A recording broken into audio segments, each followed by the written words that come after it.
జ్యోతిర్లింగ క్షేత్రమైనటువంటి కేదార్నాథ్లో ఇవాళ ప్రధాని మోదీ పర్యటించారు. అక్కడ ఆయన కేదారేశ్వరుడికి పూజలు చేశారు. ఆ తర్వాత ఆది శంకరాచార్య విగ్రహాన్ని ఆవిష్కరించారు. 2013లో వరదల్లో దెబ్బతిన్న శంకరాచార్య సమాధిని పునరుద్ధరిస్తున్న విషయం తెలిసిందే. కొత్తగా డిజైన్ చేసిన ఆది గురువు శంకరాచార్య విగ్రహం 12 అడుగులు ఉంది. బాబా కేదార్ ఆలయం వెనుక భాగంలో శంకరాచార్యుల వారి సమాధి ఉంది. ఇక ఆ సమాధి పునరుద్ధరణ పనులను స్వయంగా మోదీనే సమీక్షిస్తూ వస్తున్నారు. 2019 నుంచి శంకరాచార్య విగ్రహ పునర్నిర్మాణ పనులు మొదలయ్యాయి. ఆది శంకరాచార్య విగ్రహం సుమారుగా 35 టన్నుల బరువుతో నిర్మించారు. ఇవాళ ఉదయం 8:30 కేదార్నాథ్కు ప్రధాని మోదీ చేరుకున్నారు. కేదారేశ్వరుడికి ఆయన ప్రత్యేక పూజలు చేశారు, హారతి ఇచ్చారు. ఆ తర్వాత ఆలయం చుట్టూ ప్రదక్షిణలు చేశారు. కేదారేశ్వరుడికి మోదీ రుద్రాభిషేకం చేశారు. తదనంతరం మోదీ మాట్లాడుతూ ఆది శంకరాచార్య విగ్రహావిష్కరణ కార్యక్రమాన్ని దేశవ్యాప్తంగా అందరూ తిలకించారన్నారు. శంకరాచార్య భక్తులు ఈ పుణ్యస్థలంలో ఆత్మస్వరూపంలో హాజరయ్యారన్నారు. దేశంలో ఉన్న అన్ని మఠాలు, జ్యోతిర్లింగ క్షేత్రాలు కేదార్నాథ్లో జరుగుతున్న శంకరాచార్య విగ్రహావిష్కరణ కార్యక్రమాన్ని ప్రత్యక్షంగా వీక్షిస్తున్నట్లుగా మోదీ తెలిపారు.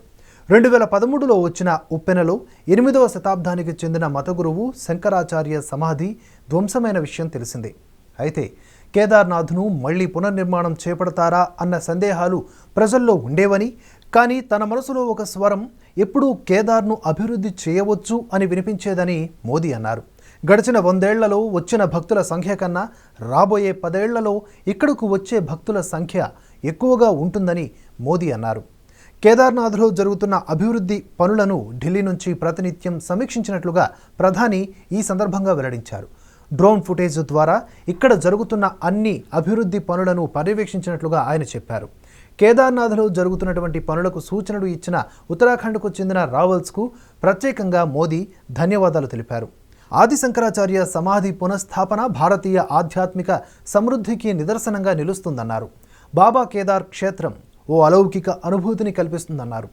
దేశంలో ఆధ్యాత్మిక మతం అంశాలను ఓ దశలో మూస ధోరణిగా భావించేవారని, కానీ భారతీయ తత్వం మానవ సంక్షేమం గురించి ఆలోచిస్తుందని, జీవితం సంపూర్ణమైందిగా భావిస్తుందని, ఈ వాస్తవాన్ని సమాజానికి తెలియజేసేందుకు ఆది శంకరాచార్య నిరంతరం కృషి చేసినట్లుగా ప్రధాని మోదీ అన్నారు. అయోధ్యలో భవ్యమైన రామాలయాన్ని నిర్మిస్తున్నామని, అక్కడ ఇటీవల వైభవంగా దీపోత్సవాన్ని చేపట్టామని చెప్పారు. వారణాసిలో కాశీ విశ్వనాథ కారిడార్ ప్రాజెక్టు పనులు కూడా శరవేగంగా జరుగుతున్నాయన్నారు. ఇప్పుడు దేశం ఉన్నత లక్ష్యాలతో ఉందని, ఆ లక్ష్యాలను అందుకునేందుకు కృషి చేస్తోందని మోదీ చెప్పారు.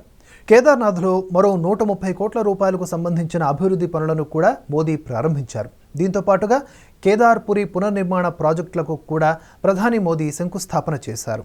ఇందులో సంగమ్ ఘాట్, ఫస్ట్ ఎయిడ్, అలాగే tourist facilitation centre, administration office, అలాగే హాస్పిటల్, 2 అతిథి గృహాలు, police station, command and control centre, Mandakini Ashtapath queue management మరియు rain shelter, Saraswati civic amenity building ఇలా చాలా ముఖ్యమైనవి ఉన్నాయి. ప్రాజెక్టులో ఇంకా ఏ పనులు జరగనున్నాయో సవివరంగా తెలుపుతూ విత్ గ్రాఫిక్స్ వీడియోను విడుదల చేశారు. ఆ వీడియో మీరు చూడండి.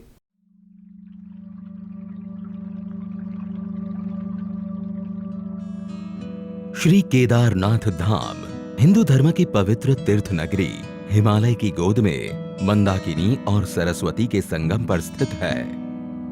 वर्ष 2013 में आई भयावह आपदा से इस तीर्थ नगरी को भारी तबाही का सामना करना पड़ा। ये दृश्य 19वीं सदी का है, जब मंदिर का गरिमामय रूप दूर से ही दर्शित होता था। इसके पीछे की ऊंची बर्फीली पहाड़ियां दृश्य की भव्यता को और बढ़ाती थी।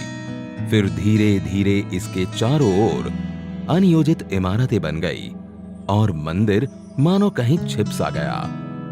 वर्ष 2017 में माननीय प्रधानमंत्री जी स्वयं श्री केदारनाथ धाम आए एवं धाम के आध्यात्मिक गौरव और दिव्य स्वरूप को पुनः स्थापित करने के लिए श्री केदारनाथ धाम पुनर्निर्माण योजना की परिकल्पना की।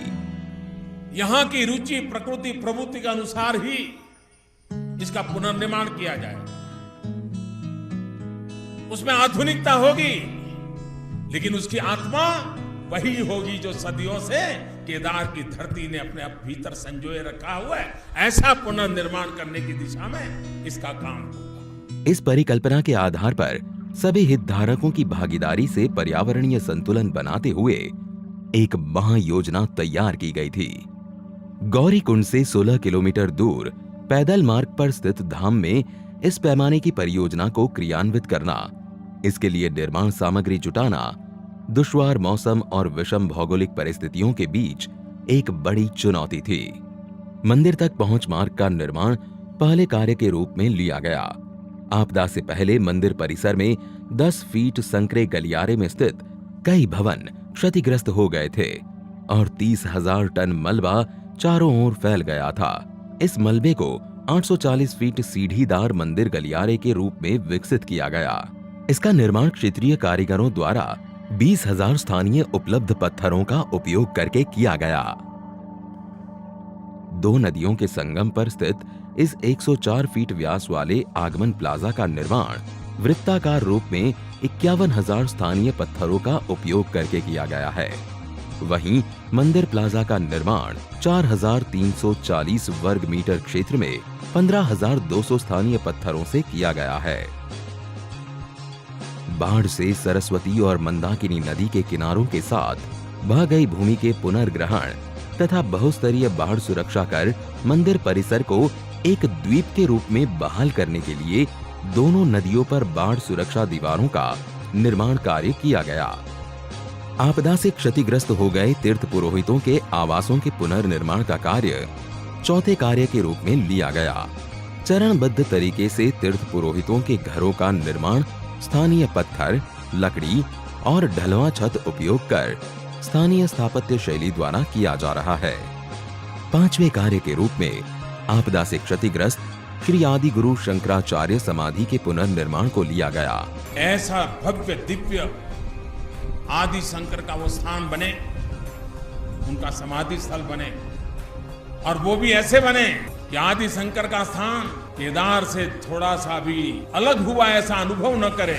समाधि तक पहुंचने के लिए ये भूमिगत रचना, जिसमें स्मारकीय दीवारों के बीच चलकर जाना तीर्थ यात्रियों को एक अनूठी यात्रा का अनुभव प्रदान करता है। मूर्ति के दर्शन कर चिंतन पथ पर चलते हुए ये यात्रा पर्वतों और विहंगम दृश्यों के दर्शन के साथ समाप्त होती है। इन 5 कार्यों का लोकार्पण आज किया जा रहा है। इसी के साथ लगभग 185 करोड़ की लागत से निर्मित हो रहे विभिन्न विकास कार्यों का शिलान्यास भी किया जा रहा है, जिनमें प्रमुख है मंदाकिनी एवं सरस्वती नदियों के तट पर स्नान और धार्मिक अनुष्ठानों को सुगम करने हेतु विशाल संगम घाट का निर्माण, धाम में यात्रियों के सुविधार्थ यात्री सुविधा केंद्र, रेन शेल्टर, जलपान गृह आदि का निर्माण, कुशल तीर्थ क्षेत्र प्रबंधन हेतु पुलिस स्टेशन एवं कमांड एवं कंट्रोल सेंटर का निर्माण, किसी भी अप्रिय घटना एवं विषम भौगोलिक परिस्थितियों में यात्रियों को चिकित्सा सेवाएं उपलब्ध कराने के लिए एक अत्याधुनिक चिकित्सालय का निर्माण किया जा रहा है, जिसमें आपातकालीन सेवाएं, ऑपरेशन थिएटर, आईसीयू आदि की सुविधा होंगी। ये निर्माण योजना मात्र भौतिक सुविधाओं को ध्यान में रखकर नहीं, वरन इस स्थल की लौकिक व तीर्थ यात्रियों की आंतरिक ऊर्जा को पुनः जागृत करने का एक प्रयास है।